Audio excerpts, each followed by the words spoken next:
సందర్భం వస్తుందండి ఏదో ఒకటి. నా తెలంగాణ ఏదో ఒకటి వేడుకలు. నా తెలంగాణ చాలా గొప్పది. తెలంగాణ వాదానికి చాలా గొప్ప చరిత్ర ఉంది. తెలంగాణ వాదానికంటే ముందు తెలంగాణ సాయుధ రైతాంగ పోరాటానికి కూడా గొప్ప చరిత్ర ఉంది. రాజుగారు మీకు ఒక మాట చెప్తాను. బండెనక బండి కట్టి ఏ బండిలో పోతావు కొడుక నైజాము సరకరోడా అని తెలంగాణ వాదం ఆ రోజు అంటే తెలంగాణ రైతాంగ సాయుధ పోరాటం నినదించారు. కానీ తెలంగాణ భారతదేశంలో కలిసిన తర్వాత అదే నిజాం పేరు మీద కక్ష సాధింపుతో తెలంగాణ వ్యక్తులు ప్రజలేమీ వ్యవహరించలేదు. ఇప్పుడు నిజాం కాలేజ్ ఉంది, నిజాం పేరుతోనే ఉంది. ఆ పేరు తీసేయాలని తెలంగాణ ప్రజలు ఆందోళన చేయలేదుగా. ఇప్పుడు నైజాం కట్టినటువంటి భవనాలు, ఇప్పుడు ఎగ్జాంపుల్ కూడా గోల్కొండ కోరి కింద నిన్ను సమాధి కడతాం, గోరి కడతాం కొడుకు నైజాం సర్కరుడు అన్నారు తప్ప నైజాం కట్టాడు కాబట్టి గోల్కొండ కోటను పూర్తి చేస్తామని తెలంగాణ ప్రజలు అనలేదుగా.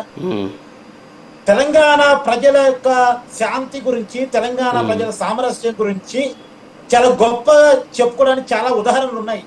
నేనేమంటానంటే ఇందాక సునీల్ గారు చేసిన ఒక డిమాండ్తో నేను ఏకీభవిస్తాను. ఇది గద్దర్ గారి బొమ్మని ఆంధ్రాలో కూడా పెట్టాలి, కరెక్ట్ పెట్టాలి. అలాగే రేవంత్ రెడ్డి గారు ఎన్టీఆర్ గారి బొమ్మ ఆవిష్కరించారు, సంతోషం, చాలా మంచిది, చాలా గొప్ప ఆయన ఎన్టీ రామారావు గారు.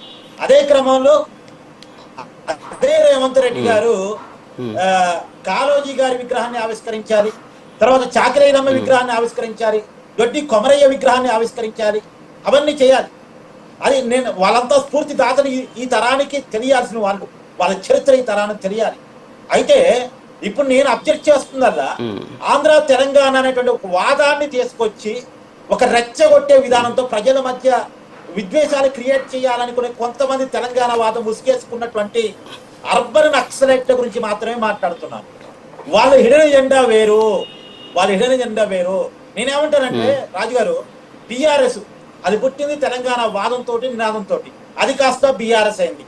ఆంధ్రాలో కూడా కమిటీ వేసుకుంది. ఆంధ్ర వ్యతిరేకతతో పుట్టిన పార్టీ, ఆంధ్ర వాళ్ళని చండబూతులు తిట్టిన పార్టీ, ఆంధ్ర వాళ్ళ బిర్యానీ పేడ బిర్యానీ అన్న పార్టీ ఆంధ్రాలో కమిటీ వేసుకుంది. వ్యతిరేకించాలా, స్వాగతించాలా? సరే, ఆయన ఏదో ఉద్యమం సమయంలో మాట్లాడాడు, అది వదిలేస్తే బీఆర్ఎస్ గా మారినప్పుడు జాతీయ పార్టీగా ఆంధ్రాలో కూడా సమావేశం పెట్టుకునే హక్కు ఉంది కాబట్టి ఆహ్వానించాల్సిందే కదా. రేపు కేసీఆర్ ఆంధ్రాలో మీటింగ్ పెడుతున్నట్టాడు, కాదంటే మనం ఆయన ఏదో తెలంగాణలో ఓడిపోవటం వల్ల బీఆర్ఎస్ విస్తరణ చేయడం ఆపేశాడు. కానీ లేకపోతే ఆయన ఆలోచన ఏంది? బీఆర్ఎస్ నేషనల్ వైడ్ గా చేయాలనే కదా. తెలంగాణతో వాదంతో పుట్టిన పార్టీ మిగతా రాష్ట్రాల్లో విస్తరించాలనుకోవడం తప్పు కానప్పుడు, అందులో ఆంధ్ర వ్యతిరేకతతో పుట్టిన పార్టీ ఆంధ్రాలో విస్తరించాలనుకోవడం తప్పు కానప్పుడు, తెలంగాణలోనే పుట్టిన పార్టీ తెలంగాణలో విస్తరించాలనుకోవడం తప్పెక్కడవుతుంది? జనసేన పార్టీ మీటింగ్ పెట్టుకోవడం తప్పెక్కడవుతుంది?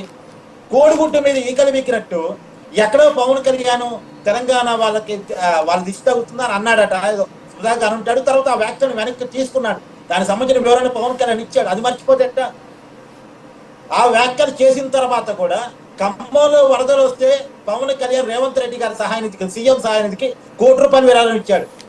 తెలంగాణ ప్రజల మీద నిజంగా ద్వేషం ఉంటే ఆ ₹1 కోటి ఇస్తాడా? ఈయన ప్రొఫెసర్కి నాగేశ్వరం ఇవ్వలేదుగా. కానీ పవన్ కళ్యాణ్ ₹1 కోటి ఇచ్చాడు, రేవంత్ రెడ్డి గారు తీసుకున్నారు. అదే కాదు, చాలా సమయం మొన్న హనుమాన్ టెంపుల్కి, కొండగట్టు హనుమాన్ టెంపుల్కి ఆయన సాయం చేశారు. ఇలా తెలంగాణ ప్రజల మీద ఆయన ప్రేమను చూపించుకుంటా ఉన్నారు. అయినా సరే అండి, నేనేమంటానంటే ప్రజాస్వామ్యం అనేది to the people, by the people, for the people. ఎవరు తెలంగాణ వ్యతిరేకులు, ఎవరు తెలంగాణ అనుకూలు, ఎవరి వల్ల మాకు మంచి జరిగింది, ఎవరి వల్ల మంచి జరగదు, ఎవరు డెవలప్ చేస్తారు, ఎవరు డెవలప్ చేయరు అని నిర్దేశించుకోవాల్సింది అంతిమంగా తెలంగాణ ప్రజలే. వీళ్ళెవరు అడ్డుకోవడానికి, వీళ్ళెవరు ఒకరి మీద ఒక ముద్ర వేసి వీళ్ళు రావద్దు, మీరు మీటింగ్ పెట్టుకోవద్దని చెప్పడానికి వీళ్ళకేం హక్కు ఉంది? వీళ్ళు ఎలా